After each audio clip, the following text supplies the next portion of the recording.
Hello guys, it's a warm welcome back to the channel. This is Alpha Omega Daily. Do you know something? This is one of the best things I ever bought. It's an electric scooter. You probably saw it in one of my other videos. It's absolutely fantastic. Top speed of about 38 kilometers an hour, range 40 kilometers, and charging time 8 hours. It really is a real, I don't know, it's a game changer for me, especially doing YouTube. But you know something? This video, this kind of lends itself to this video. This video tells a story of it's a really, how do I say? It's a really sad story, to be honest. It tells a story of a baby, a mother and a father who are kids themselves, and how they work in a petrol station and bring their baby to work with them every day. And the reason this ties in with it is because this is obviously eco-friendly. It's an electric bicycle, basically. It's class of bicycle, but it looks and behaves like a motorcycle. But anyway, this couple bring their child to work every day. And I'm not going to mention names of gasoline stations or petrol stations, whatever side of the Atlantic you come from, whatever you call it. But basically, this child, this baby, and the baby is no more than, and by the way, I see this every other day when I fill up, when I go to, or well, once a week at least, when I fill up my car. The baby sits in a buggy in the forecourt while the mother and father pump gasoline.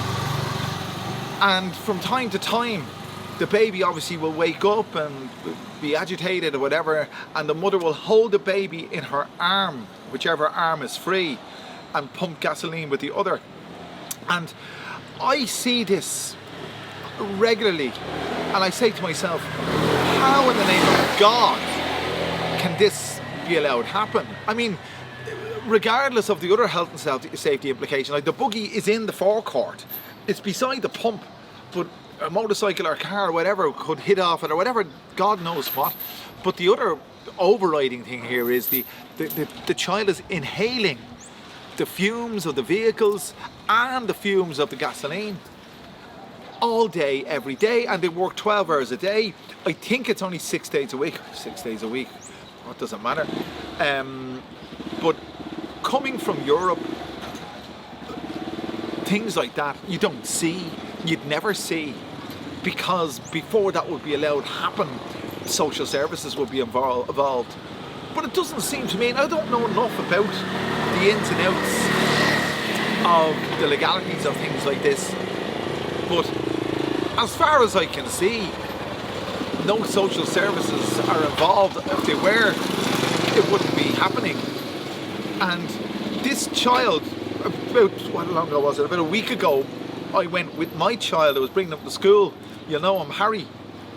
And basically, I wound down the window and I asked Harry to give the money to the woman holding the baby, the child holding the baby, basically.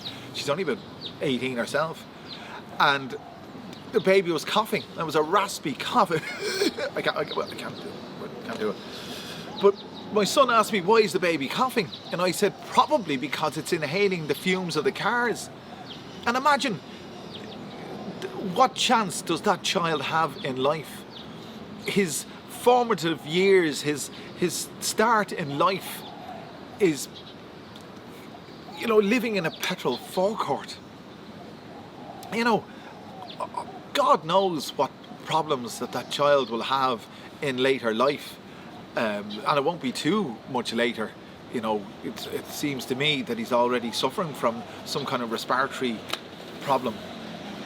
But it really does, it really does affect me. And from time to time, I offer the mother or the father 100 baht here or 100 baht there. It's not going to change anything, but I always say, high low, give to the child or for the child. Again, my Thai is bullshit, but you know that. But anyway, that's one of the things that you see here in Thailand that you'd never see anywhere else. Well, when I say anywhere else, you'd never see where you're from, because if you're watching this, you're probably an English speaker and you're probably living in a Western, modern, safe country where the rights of the child are paramount. It doesn't seem to be the case here, and I stress seem to be the case. It's not just this particular child. I've seen children, as if you're ever been to Thailand, I've seen children with rags in their hand, with bottles of water, spray nozzles on them, barefoot, standing at traffic lights, coming up to clean your windscreen. And my wife is Thai, and she doesn't allow me, and she doesn't want me, I should say. Well, allow, I suppose, is the right way to say it. But to engage with these children, she doesn't let me engage with these children, and to certainly not give them money for cleaning the windscreen. But when I'm on my own, when she's not around, I remember one day, I was going to say I give them money, but one day I was stopped at a set of traffic lights in Bangkok, and this girl, she must have been about 9, maybe 8, 9, I don't know, but she had a look in her eye that was beyond her years. I could tell that she was knowledgeable beyond her years, let's say. But I opened the window, and I don't know, I forget what I did. I was going to give her money, but she looked over. There was a bottle of water on the passenger seat, and it was open. In other words, I'd taken some out of it, and she just kept looking at the bottle of water, and I picked it up, and I handed it to her, and she took it, and she went away. That that really affected me, and again, just to highlight the fact that there is very little in the way, apparently, I'm going to say apparently because I'm not quoting statistics, I never do, but apparently from what I can see, very little in the way of social welfare here, and I mean that in the broad sense, because if a child is allowed, and I say allowed by the community, not just the authorities, by the community, to spend its young life in a petrol forecourt 12 hours a day, inhaling every type of fume imaginable. If that's allowed to happen, my God almighty. So I'm very happy that I can provide for my son, and I am very happy that he doesn't have to endure that kind of hardship. But there's a lot of children in Thailand that do, and I don't know the answer because you can't interfere. What do you do? What do you do? I haven't got the resources to render assistance, let's say, on an ongoing basis to a situation like that. There are charities in Thailand, of course there are, and there's very good people here, but that situation has been ongoing for, I've seen it for over a year. Not over a year, I beg your pardon, for about a year. So that's the deal.